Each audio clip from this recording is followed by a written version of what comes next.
नमस्कार दोस्तों, कैसे हो आप। आशा करता हूँ कि आप बहुत अच्छे होंगे और हमारे जो वीडियोस आपको प्राप्त हो रहे हैं उनको देख रहे होंगे और काफ़ी कुछ आपको लाभ मिल रहा होगा। तो इसी श्रृंखला में मैं हाजिर हूँ आपके सामने आज एक नया पेपर लेकर। जो नया पेपर उसका जो फर्स्ट क्वेश्चन है वो आपके स्क्रीन पे आपको दिखाई दे रहा होगा। ये न्यू क्वेश्चन है। ऐसे क्वेश्चन जब सामने आते हैं तो बच्चों के दिमाग में एक बात क्लिक करती है, यार ये तो रिएक्शन वाला क्वेश्चन है, कैसे करेंगे। तो मैंने देखा जब हमारी ऑफलाइन क्लासेस चलती थी तब देखा कि बच्चों के दो टाइप के बच्चे देखे मैंने। एक बच्चे तो ऐसे कहते हैं कि सर ऐसा एक ट्रिक बता दो, ऐसा एक तरीका बता दो कि बस हमारा क्वेश्चन सही हो जाए, आंसर सही हो जाए। और कुछ बच्चे ऐसे होते हैं जो सर डीपली समझाओ थोड़ा कि इसका आंसर ये क्यों आया। तो मैं उन दोनों प्रकार के बच्चों को लेकर ही चल रहा हूँ इस वीडियो में, दोनों प्रकार के बच्चे सेटिस्फाइड हों। तो देखिए, पहले आपके सामने क्वेश्चन दिख रहा है, फिनोल और फॉर्मेल्डिहाइड को इसकी उपस्थिति में यानी BaOH के होल्टवाइज की उपस्थिति में गर्म करने पर क्या प्राप्त होगा। तो देखो, जो बच्चे चाहते हैं कि हमको साथ ज़्यादा डिटेल में नहीं जाना, हमको तो आंसर सही कराओ, आप कैसे कराओ। तो देखिए, दुनिया में कुछ रिएक्शन होती हैं जो फिक्स, और जेट और ICAR के एग्जाम जो होते हैं उनमें कुछ ऐसी रिएक्शंस हैं जो फिक्स हैं कि वही आती है, बार बार रिपीट होती हैं। ये क्वेश्चन भी अब तक 3-4 बार रिपीट हो चुका। पूछने के मेथड बदल जाते हैं खाली बस। तो देखो, हमेशा ध्यान रखें, एक रिएक्शन है जिसमें फिनोल नाम नहीं आया तो फॉर्मूला भी आप याद करें। कभी कभी हो सकता है फॉर्मूले से क्वेश्चन पूछ लेता है, ये फिनोल होता है बेटा, प्लस फॉर्मएल्डिहाइड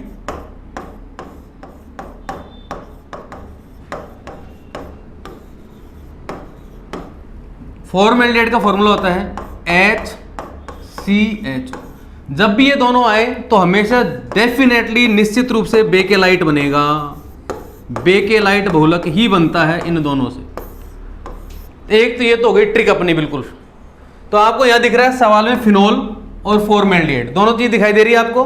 फिनोल और फॉर्मएल्डिहाइड दिख रहे हैं तो चारों ऑप्शन में ज्यादा दिमाग नहीं लगाना, आपको किस पे आंसर लगाना, बेकेलाइट पे।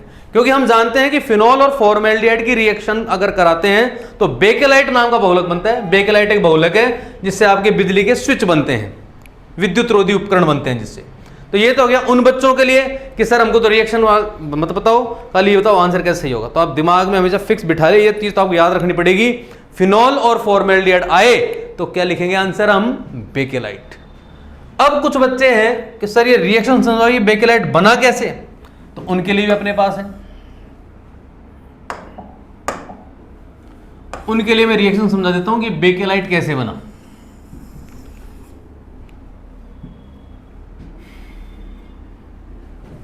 फिनोल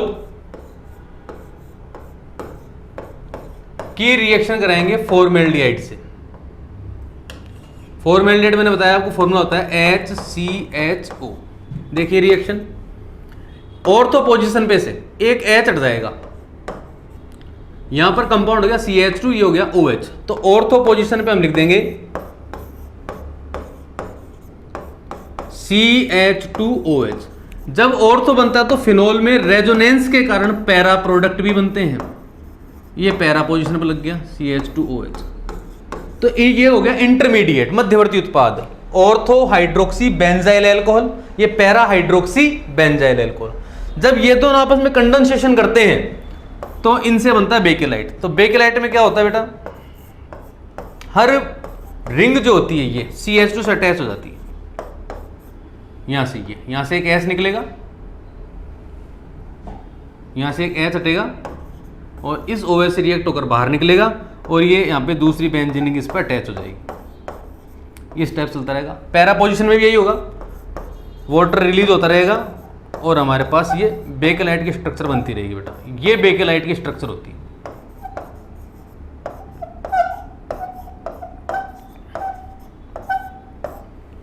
इस टाइप से ये पॉलीमर बन जाएगा। ये है बेटा बेकेलाइट।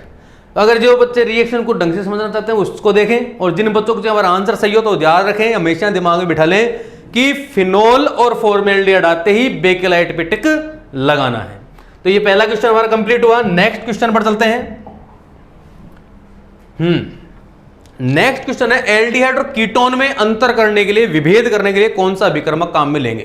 तो ये भी एक रटने वाली बात हो गई, कई बच्चे तो रट सकते हैं कि साहब किस चीज से हम पता लगा सकते हैं कि ये एल्डिहाइड है, कीटोन है? तो फर्स्ट जो रिजेंट है वो तो होता है शिफ अभिकर्मक। कौन सा अभिकर्मक? Schiff regent. सेकंड होता है फेलिंग सॉल्यूशन, थर्ड होता है टोलेन रिजेंट, और फोर्थ होता है बेनेडिक्ट सॉल्यूशन। ये चार ऐसे रिजेंट हैं, अभिकर्मक है, जिनसे हम एल्डिहाइड कीटोन में डिफरेंस कर सकते हैं। तो इसमें देखो मैंने क्या क्या नाम लिखा आपको। एक तो लिखा मैंने शिफ अभिकर्मक, एक लिखा फेलिंग विलियन, एक लिखा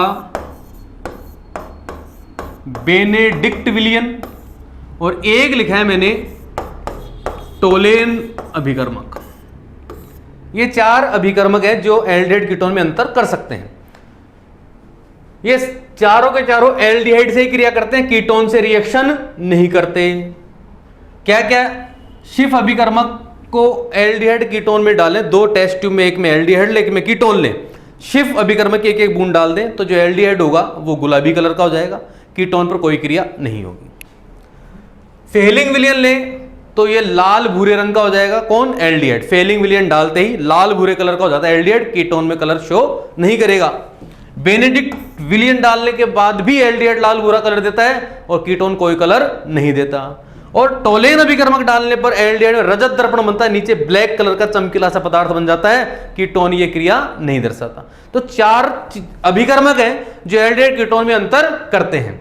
तो इन चारों में से यहां पर ऑप्शन में कौन सा लिखा हमारे पास? टोलेन। टोलेन भी लिख सकते हैं इसको, टोलन भी लिख सकते हैं।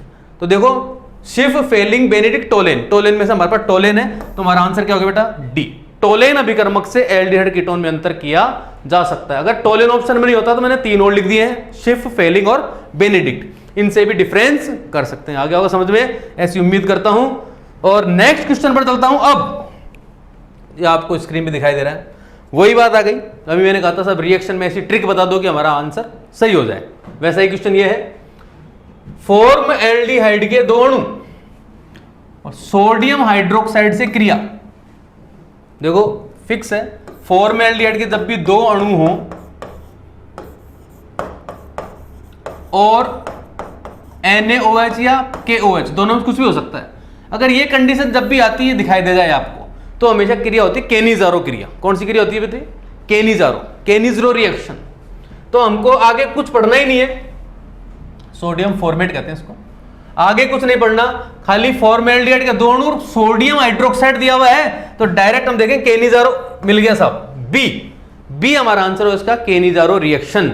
रिएक्शन भी समझा सकते हैं अपन रिएक्शन, लेकिन इसने पूछे नहीं, इसने पूछा रिएक्शन को कहते क्या है। तो जब भी फॉर्मेल्डिहाइड के दो अणु हो या फॉर्मेल्डिहाइड नहीं हो, तो ऐसा एल्डिहाइड हो जिसमें अल्फा हाइड्रोजन नहीं हो, अल्फा हाइड्रोजन नहीं हो, ऐसे एल्डिहाइड या कीटोन होने चाहिए। जैसे क्या होता है अल्फा हाइड्रोजन, वो बता दूं आपको, CH3CHO, ये क्रियात्मक समूह है, इसके पास वाले कार्बन को बोलते हैं अल्फा कार्बन, और अल्फा कार्बन पर H है तो इसको बोलते हैं अल्फा हाइड्रोजन। इसमें अल्फा कार्बन ही नहीं था तो अल्फा हाइड्रोजन कहां से आएगा? तो जिनमें अल्फा हाइड्रोजन नहीं हो फॉर्मेल्डिहाइड के अलावा, वो भी एल्डिहाइड कीटोन काम में ले सकते हैं। ये होती है केनिज़ारो क्रिया। नेक्स्ट क्वेश्चन पर चलते हैं। एसिटिक अम्ल को P2O5, बेटा P2O5 होता है निर्जली कारक, जल निकालता है, ये निर्जली कारक, जल कणु निकाल देता है। ये जहां भी इसको डालते हैं तो जल कणु निकाल देता है। तो ये कह रहा है एसिटिक अम्ल में P2O5 डाल दें तो गर्म कर दें इसके साथ, तो क्या होगा? तो एसिटिक अम्ल का फॉर्मूला ये बेटा, एसिटिक अम्ल होता है, दो अणु ले लें इसके, हमने डाल दिया यहां पर P2O5, वाटर रिलीज करना आपको, यहां से H और यहां से OH, निकल गया वाटर, H2, क्या बना? CH3COO, ये तो ऊपर, नीचे फिर CO CH3, क्या बोलते हैं इसको? Acetic anhydride. यानी एसिटिक अम्ल के निर्जलीकरण से, डिहाइड्रेशन से हमेशा एसिटिक एनहाइड्रेट बनता है। और डिहाइड्रेशन क्यों होगा इसमें? क्योंकि इसमें P2O5 दिया हुआ है। जब भी P2O5 दिया हुआ हो जल निकलेगा, और एसिटिक अम्ल से जल निकलता है तो हमेशा क्या बनता है? Acetic anhydride. तो देखें कहां लिखा हुआ है, बिल्कुल लिखा हुआ साहब बी। हमारा सही आंसर है यहां पर बी, एसिटिक एनहाइड्रेट। आ गया क्वेश्चन समझ में आपको। क्वेश्चन नंबर 5 पर लेकर चलते हैं आपको। अब एक यौगिक जो HNO2 से क्रिया करके इथाइल एल्कोहल और नाइट्रोजन गैस युक्त करता है ना मुक्त करता है, मिस प्रिंट है बेटा, कोई दिक्कत नहीं है, प्रिंटिंग मिस्टेक है। एक यौगिक है जो HNO2 से क्रिया करता है तो एल्कोहल और नाइट्रोजन गैस देता है, तो वो यौगिक क्या है? तो कैसे कर सकते हैं इसको? हम चारों ऑप्शन ले लें इसके अंदर से। एनिलीन दिया हुआ है इसने पहले, तो एनिलीन ये होता है एनिलीन, ये फॉर्मूला बेटा है एनिलीन का। तो एनिलीन से एथिल एल्कोहल तो बन ही नहीं सकता, क्योंकि एथिल एल्कोहल जो है इथाइल एल्कोहल वो एलिफेटिक, उसमें रिंग नहीं बनती, और यहां पर क्या बनी हुई है? रिंग। तो ये तो आंसर हमारा हो ही नहीं सकता, ए तो ये क्लियर हो गया। आगे चले, di ethyl amine, di ethyl amine होता है ये।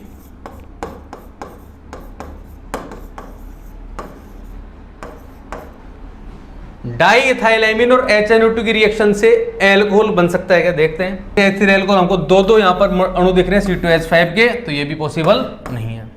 एसिटामाइड से भी नहीं बनेगा। इथाइल एमीन देखते हैं, अकेला एक लेते हैं इथाइल एमीन, ये लग रहा है कि हो सकता है, ये लिया हमने इथाइल एमीन।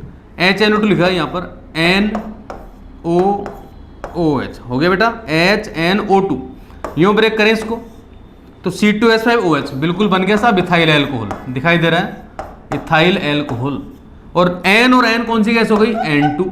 तो दोनों बात हमारी होगी, नाइट्रोजन गैस भी निकले और इथाइल एल्कोहल भी बने। क्या डालने पर? HNO2 डालने पर। किसमें? इसमें। यानी अगर इथाइल एमीन में हम HNO2 डाल देंगे तो हमारा क्या बन जाएगा? एथिल एल्कोहल और नाइट्रोजन गैस। तो सी आंसर भी गलत है, आंसर सही क्या हो गया? डी। 6 क्वेश्चन देखो, क्लोरोफॉर्म, कास्टिक पोटास, दोनों के फॉर्मूले होते हैं। क्लोरोफॉर्म का CaCl3, कास्टिक पोटास का KOH, इन दोनों को गर्म करने पर इथाइल एमीन से क्या बनेगा? ऐसे नहीं करा इथाइल एमीन बनेगा। इथाइल एमीन ने 3 चीज लेनी हमको। इथाइल एमीन का फॉर्मूला होता है C2H5NH2। ये 3 रिएक्टेंट अपने पास, इथाइल एमीन, क्लोरोफॉर्म और KOH। इन तीनों से क्या बनेगा? तो एक रिएक्शन है, सबको पता है, कार्बिल एमाइन रिएक्शन होती है। कौन सी रिएक्शन है बेटा? Carbyl amine reaction. इसमें क्या क्या आता है? एमीन कोई सा भी हो सकता है, क्लोरोफॉर्म और KOH।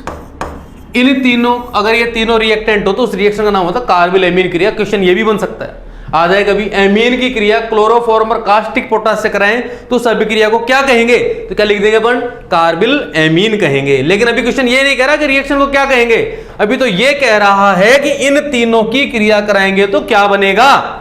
तो आओ रिएक्शन करनी पड़ेगी। अब तो हमने लिया एथिलेमिन C2H5NH2, एक कह रहा है क्लोरोफॉर्म लो, ले लिया,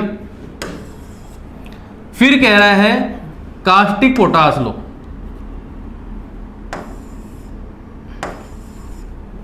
कास्टिक पोटास होता है KOH। इनके 3 मॉलिक्यूल लेंगे। रिएक्शन देखो कहां से, यहां से Cl और यहां से K, ये रिएक्शन से बाहर हो गए -3KCl। अब यहां से लेंगे 2H, एक H लेंगे, ये कितने H हो गए? 3 H और 3 OH, तो 3HOH यानी 3H2O। क्या क्या बच रहा है आपके पास?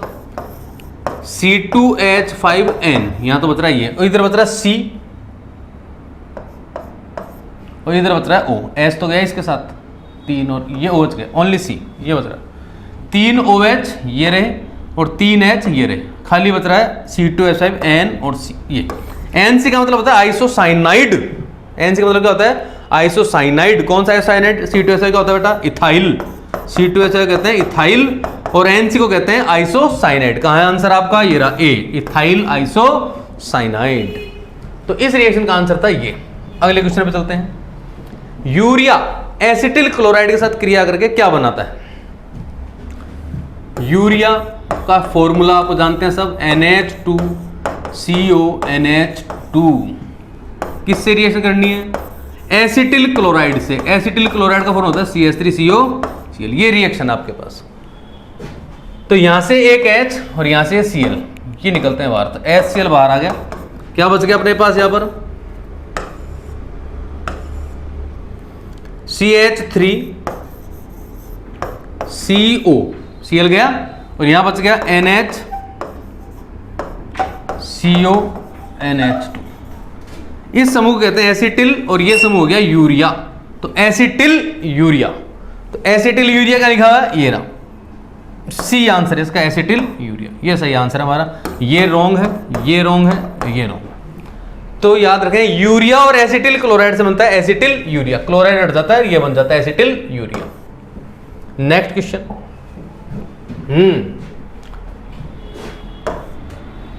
टोलुइन के फ्रीडेल क्राफ्ट अभिक्रिया में निर्जल AlCl3 के अतिरिक्त अन्य अभिकर्मक क्या क्या होते हैं? बिल्कुल सही। कौन सी रिएक्शन कह रहा है बेटा? Friedel craft. फ्रीडेल क्राफ्ट क्रिया में मैं बता देता हूं क्या चीज होती है। कोई भी फ्रीडेल क्राफ्ट अभिक्रिया हो, एरोमेटिक कंपाउंड होना चाहिए, यहां पर रिंग बननी चाहिए, ऊपर OH NH2 कुछ हो वो अलग बात है, प्लस यहां पर होना चाहिए या तो CH3Cl या होना चाहिए CH3COCl, और उत्प्रेरक फिक्स है, मैंने पहले बताया था पिछले पेपर में ऐसा क्वेश्चन था, AlCl3। तो क्वेश्चन आप हमारे सामने आ रहा है जो क्या कह रहा है, इसको C6H6 भी कहते हैं बेंजीन को। तो कह रहा है कि फ्रीडेल क्राफ्ट अभिक्रिया यदि आपके पास है और उस फ्रीडेल क्राफ्ट अभिक्रिया में AlCl3 है तो उसके अलावा और क्या होना चाहिए? तो और क्या, ये दोनों होने चाहिए, C6H6 CH3Cl, CH3Cl नहीं हो तो CH3COCl। अब हमको चलना पड़ेगा हमारे ऑप्शन पर, ऑप्शन पर चलते हैं। C6H6CH4 ना, हाँ गलत, बिल्कुल हो ही नहीं सकता। C6H6CH3Cl दिख रहा है कि ये वाला दिख गया ना, ये हो सकता है। आगे भी चलें, C6H5Cl ठीक है लेकिन CH4 नहीं है, C6H5Cl CH3Cl ये गलत है। यहाँ पे क्लोरीन नहीं होना चाहिए, यहाँ पे होना चाहिए या तो OH या बेंजीन होना चाहिए, फिनोल या बेंजीन, ये भी गलत। तो हमारा आंसर हो गया C6H6CH3Cl। आगे बेटा समझ में? तो फ्रीडेल क्राफ्ट अभिक्रिया में फिक्स है, ये चीज होनी चाहिए। यहाँ पर Cl नहीं हो, इसके अलावा कुछ भी हो सकता है, OH फिनोल भी हो सकता है, NH2 भी हो सकता है। आगे चलें, एनिलीन को कार्बोनिल क्लोराइड के साथ गर्म करने पर क्या बनता है? ये बेटा एनिलीन है, ये फॉर्मूला, कार्बोनिल क्लोराइड COCl2, इसको गर्म करने पर क्या क्या बनता है? तो यहां से देखो आप 2H और 2Cl, क्या बाहर आ गया? 2HCl। क्या बच रहा है आपको देखें, यहां बच गया N, यहां बच गया CO। NCO क्या होता है? साइनेट। NCO समूह क्या होता है? साइनेट। और ये क्या है नीचे? Phenyl, phenyl cyanate, isocyanate, phenyl isocyanate, NCO समूह होता है। देखो NC तो होता है आइसोसाइनाइड, आइसोसाइनाइड, और NCO होता है आइसोसाइनेट। समूह का नाम याद रखना पड़ेगा, आइसोसाइनेट। तो फेनिल पे आइसोसाइनेट जुड़ा हुआ है, तो आंसर हो गया हमारा फेनिल आइसोसाइनेट। ये आंसर हमारा सही है, फेनिल आइसोसाइनेट बनेगा। नेक्स्ट क्वेश्चन पर चलते हैं। अब ओहो, ऐसा क्वेश्चन पिछले पेपर में भी आया था। नाइट्रोबेंजीन का अपचयन हमने किया था, नाइट्रोबेंजीन का अपचयन, पर उस दिन था पिछले पेपर में क्या था? विद्युत अपघटनी। आज कैसा है? अम्लीय। तो मैंने उसमें बताया था आपको कि 6H भी से भी कर सकते हैं और 4H से भी कर सकते हैं। उस दिन हमने किया था 4H से, आज करेंगे 6H से। अम्लीय माध्यम में 6H से होता है। ये नाइट्रोबेंजीन आपको दिख रहा है, 6H अम्लीय माध्यम में लिख दे कोई भी एसिड HCl। क्या रिएक्शन होगी? 6 में से 4H, 2H2 बाहर, 2 O हट गई। अब क्या बच गया यहाँ पर? आपके दोनों O हट गई, तो आपको यहाँ बच गया ओनली N, और 6H में से 4H रिलीज कर लिए, हटा लिए। कितने H बच गए हमारे पास? 2। ये जोड़ देंगे यहाँ पर। क्या कंपाउंड है ये? एनिलीन। कहां लिखा हुआ बेटा एनिलीन? B। ये आंसर सही है हमारा, एनिलीन आंसर ठीक था। आगे चलें, न्यूमेरिकल आ गया है। यदि बोर कक्षा की प्रथम त्रिज्या r1 हो, पहली कक्षा की त्रिज्या का क्वेश्चन उसमें भी आया था हमारे पिछले पेपर में। त्रिज्या क्वेश्चन था हमारा n² z 0.529 एंगस्ट्रॉम, यह फॉर्मूला था। r1 पहली त्रिज्या r1 है, ये निकाल ली हमें प्रथम कक्षा की। n बराबर कक्षा बताया था मैंने आपको, ये होती है n। तो r1 क्या निकल गई, एक z का पता नहीं कौन है, छोड़ो, 0.529। दूसरी तीसरी कक्षा की ओर निकालो, r3, n यानी तीसरा, n का मान क्या 3, और 3 का स्क्वायर कितना होता है बेटा 9, स्क्वायर लगा हुआ है सूत्र में इसलिए, z और 0.529, z से z कैंसिल हो गया, 0.529 से 0.529 कैंसिल हो गया, तो r1 अपॉन r3 बराबर क्या हो जाएगा 1/9, ऊपर 1 नीचे 9, 1/9 का लिखा हुआ है सी, ये आंसर है इसका 1/9, r1 अपॉन r2, इसको r2 माना है इसने तीसरी कक्षा को, तो r1 अपॉन r2 की वैल्यू क्या होगी 1/9। और यह कह सकते हैं डायरेक्ट ट्रिक भी है, कक्षा दे तो कक्षाओं का स्क्वायर कर दो, वही आंसर है। प्रथम कक्षा 1, तीसरी कक्षा 3, दोनों का स्क्वायर कर दो, 1 का स्क्वायर 3 का स्क्वायर, 1 का स्क्वायर 1, 3 का स्क्वायर 9, 1:9 यानी 1/9 आंसर ये सही है। दोनों ही तरीके से कर सकते हैं। अगले क्वेश्चन पर चलते हैं। नाइट्रोजन परमाणु में 3 अयुग्मित इलेक्ट्रॉनों की उपस्थिति की व्याख्या कौन करता है? नाइट्रोजन परमाणु में विन्यास क्या होता है बेटा नाइट्रोजन परमाणु का? 1s2 7 नंबर पे आता है, 2s2 2p3, ये लास्ट की कक्षा बना देते हैं p, एक इसमें भरेंगे, एक इसमें भरेंगे, एक इसमें भरेंगे, ये तरीका सही है भरने का, और ये तरीका 3 भरने का गलत है, एक इसमें, 2 इसमें, एक इसमें, ये रॉन्ग है। तो कह रहा है कि नाइट्रोजन में 3 अयुग्मित इलेक्ट्रॉन होते हैं, अयुग्मित अयुग्मित अयुग्मित, तो ये नियम, ये भरने का नियम ऐसे भी भर सकते हैं हम, ऐसे भरेंगे तो क्या हो गया 1 अयुग्मित, और ऐसे भरे तो कितने अयुग्मित 3, तो नाइट्रोजन में 3 अयुग्मित इलेक्ट्रॉन होते हैं। इसकी व्याख्या किसने की? इस नियम की व्याख्या किसने की? इलेक्ट्रॉन एक एक करके भरते हैं हुंड ने, हुंड के नियम से, सी आंसर। हुंड कहता था कि हर कक्षा में पहले एक इलेक्ट्रॉन भरेंगे, यदि इलेक्ट्रॉन बच जाते हैं तो उनको वापस क्या करेंगे, अपोजिट स्पिन से उसको फिल करेंगे, विपरीत चक्रण से। तो ऐसा नहीं भरते, ऐसे भरते, हुंड ने ये कहा था, और इसके कहने के आधार पर ही नाइट्रोजन में 3 अयुग्मित इलेक्ट्रॉन पाए जाते हैं, इसलिए ये नियम किसका है बेटा? हुंड का। तो नाइट्रोजन में 3 अयुग्मित इलेक्ट्रॉन होते हैं, ये नियम दिया था हुंड ने, यानी हुंड के नियम से उसको हम सिद्ध कर सकते हैं। आगे चलें, फिर न्यूमेरिकल आ गया बेटा, डी ब्रोगली तरंग दैर्ध्य। न्यूमेरिकल में लास्ट चीज देखा करो, लास्ट में क्या पूछ रहा है, तो क्या पूछ रहा है आपसे? डी ब्रोगली तरंग दैर्ध्य। तो डी ब्रोगली का फॉर्मूला लैम्बडा बराबर h/p, p का मतलब होता है संवेग, मोमेंटम। सवाल में कहीं संवेग दे रखा है क्या? नहीं, वेग दे रखा है। क्या दे रखा है? वेग। तो इसलिए वेग के लिए फॉर्मूला चेंज करेंगे, h/mv, p की वैल्यू होती है mv, m यानी द्रव्यमान वजन, और v यानी वेग, और h का मान इस सवाल में दिया हुआ खुद नहीं ये रहा। चलो करते हैं आगे। लैम्बडा यानी तरंग दैर्ध्य, तरंग दैर्ध्य का मतलब लैम्बडा। h की वैल्यू खुद दे रखी है 6.6 गुणा 10 की घात -27, 27। m यानी मास, द्रव्यमान, वजन कितना दे रखा है? m, ग्राम, ये रहा 200 ग्राम। तो 200 ग्राम को लिख सकते हैं हम 2 गुणा 10 की घात 2, लिख सकते हैं ना। आगे वेग गुणा v, वेग ये रहा बेटा 3 गुणा 10 की घात 3, ये हमने सवाल जमा लिया। ऐसे क्वेश्चन को सॉल्व करने के सबसे पहले पावर जो होती है घात, उनको सॉल्व करते हैं। तो नीचे कितनी घात है? 2 और 3 प्लस की 5, ऊपर क्या है -27, ये ऊपर ले जाएंगे अपन, तो क्या हो जाएगी बेटा -5। तो 27 और 5, ये माइनस की हो जाती है, घात ऊपर जाती है तो पता होगा आपको, 10 की घात -27 और -5, नीचे बच गया 2 और 3 यानी हो गया 6। 6 का भाग 6.6 में 2 आ गया 1.1, और 27 और 5 10 की घात -32। ऐसा आंसर आपको कहीं दिख रहा है क्या? दिख रहा है साहब, पहला ही पहला है, देखो ही बहुत और आगे कहीं, यही आंसर हमारा सही है। ये न्यूमेरिकल हुआ। अगले क्वेश्चन पर चलते हैं। तत्वों का वह युग्म जो विकर्ण संबंध नहीं दर्शाता। ठीक है, इसके लिए हमको शुरू की टेबल बनानी पड़ेगी। पीरियोडिक टेबल, फर्स्ट सेकंड का कोई एलिमेंट, 13 का, 14 का, 15 का, 16 का। फर्स्ट में आता है एलिमेंट, सब होता है हे, ली, ना, 3 लिख लो।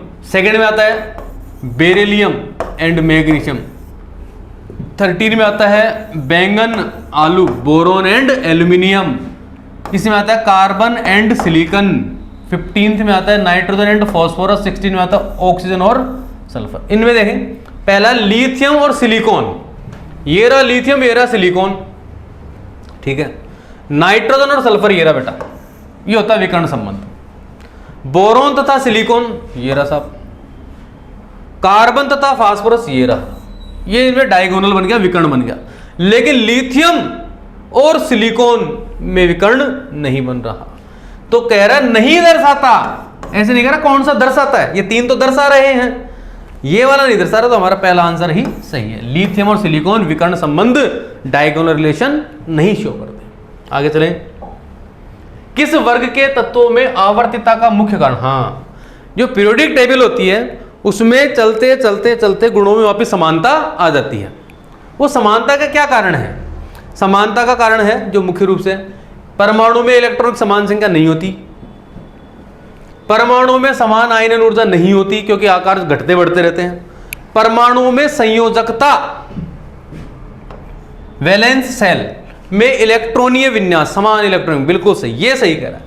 जैसे यहां लिखा पहले वर्ग में हमने हाइड्रोजन, यहां लिखा लिथियम, इसके लास्ट में भी एस बनाएगा, इसके लास्ट में भी एस बनाएगा, अगला एलिमेंट इसी वर्ग का ये रहा, इसमें भी एस बनाएगा। तो इलेक्ट्रॉनिक विन्यास क्या है? समान, बाह्यतम कोश का। तो गुणों में जो आवर्तिता होती है, जो रिपीटेशन होता है गुणों में, उसका मुख्य कारण क्या है? संयोजी कोश में इलेक्ट्रॉनिक विन्यास में समरूपता। आप इसका आंसर लिखेंगे सी, इसके कारण हमारी आवर्तिता होती है।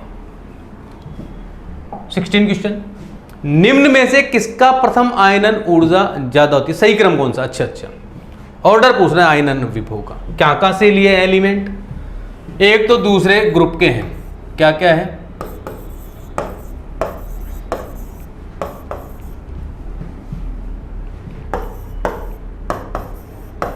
ये रहे, देखो बेटा, एक तो है कैल्शियम, एक है बेरियम, दो तो ऐसे लिए हैं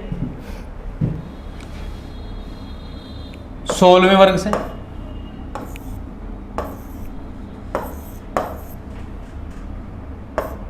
ये 16वें वर्ग के एलिमेंट होते हैं। यहां से लिए हैं, क्या क्या लिए हैं? यहां से सल्फर और सेलेनियम। एक लिया 18वें से,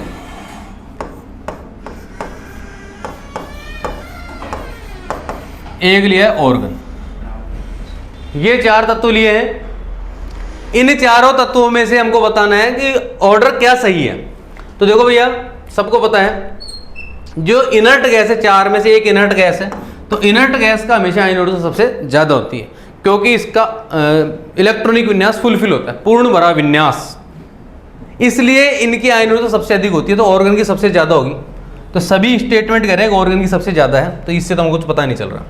रह गई इन चारों की बात। इन चारों में सबसे कम होगी बेटा बेरियम की, क्योंकि आयन ऊर्जा जितना ज्यादा आकार बड़ा होता है उतनी ही क्या होती है? कम। तो सबसे बड़ा आकार, नीचे चलने पर आकार बढ़ते हैं, तो बेरियम सबसे साइज में बड़ा है, तो बेरियम की सबसे कम होगी। तो सबसे कम बेरियम कहां शो कर रहा है? इसमें शो कर रहा है, यही आंसर है। ये तो और दिमाग लगाने की जरूरत नहीं है। सबसे ज्यादा वाला, सबसे कम वाला पता चल गया तो ऑर्डर आ गया हमारे पास ये वाला सही। तो ये ऑर्डर सही है, दिमाग नहीं लगाएं ज्यादा। आगे चले। निम्न में से कौन सा आयन युग्म सर्वाधिक सह संयोजक गुण कोवेलेंट नेचर का है? कोवेलेंट कैरेक्टर किधर बढ़ता है बेटा? इधर से इधर पीरियोडिक टेबल में चलने पर, इधर चलने पर, पी ब्लॉक में चलने पर। तो ये देख ले पी ब्लॉक के एलिमेंट कौन से हैं? Na+Cl नहीं हो सकता क्योंकि Na तो आयनिक होता है, इधर होता है फर्स्ट वर्ग में। मैग्नीशियम, अरे नहीं भैया ये भी नहीं है क्योंकि मैग्नीशियम भी आयोनिक फर्स्ट ग्रुप में आता है। एल्यूमिनियम और सिलिकॉन ये हो सकता, एल्यूमिनियम और क्लोराइड ये हो सकता है, ये हो सकता है। अब इन दोनों में से मेरा सर्वाधिक, तो Cl तो सेम है, Al कहां आता है बेटा 13 में, और Sn कहां आता है 14 में। 14 में आता है क्या, काशी गए संत, हाँ 14 ग्रुप में आता है। तो इधर चलने पर सहसंयोजक गुण बढ़ते हैं, तो एल्यूमिनियम और Sn में सबसे ज्यादा सहसंयोजक गुण किसके हैं, Sn के, क्योंकि Sn इसमें आता है 14 में, इसलिए हमारा आंसर होगा डी। सर्वाधिक सहसंयोजक गुण वाला युग्म यह है, ये भी गलत होगा, ये भी सही है पर इससे ज्यादा इसमें है, क्योंकि क्वेश्चन पूछा सर्वाधिक मैक्सिमम किसमें है, इसलिए Sn plus Cl, Sn plus 4 and Cl minus, इसमें कोवेलेंट कैरेक्टर सबसे ज्यादा है। आगे चलें 18। वह यौगिक जो एथेनॉल में घुल जाएगा, एथेनॉल, एथेनॉल, हाँ हमने एक नियम पढ़ा था, कभी क्लास में पढ़ा होगा, समान समान को घोलता है, सामान सामान नहीं, समान समान को घोलता है, यानी लाइक डिसॉल्व लाइक, यानी आयनिक यौगिक आयनिक विलायक में घुलते हैं, और सह संयोजक यौगिक सह संयोजक विलायक में घुलते हैं। तो ये विलायक जो है जिसमें घोल रहे हैं वो क्या है, सह संयोजक। कैसा है ये, सह संयोजक। मुझे पता चल गया, बच्चे कहेंगे गुरुजी हमें कैसे पता चलेगा, जिसमें कार्बन आ जाए सह संयोजक।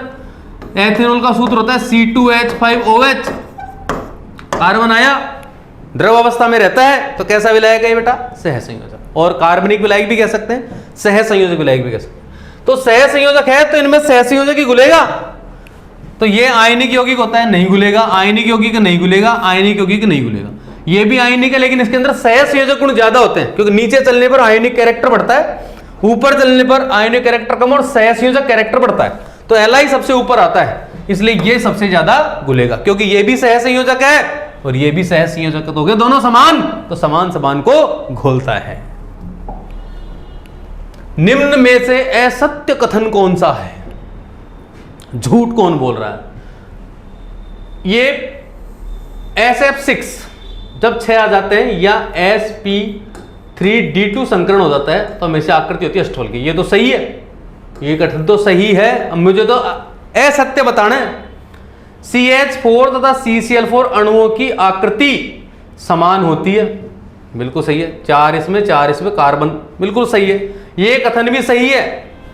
जल के अणु की रेखी, ये गलत है। जल के अणु की आकृति बेटा ये होती है, ये रेखीय थोड़ी है, ये तो कोणीय है।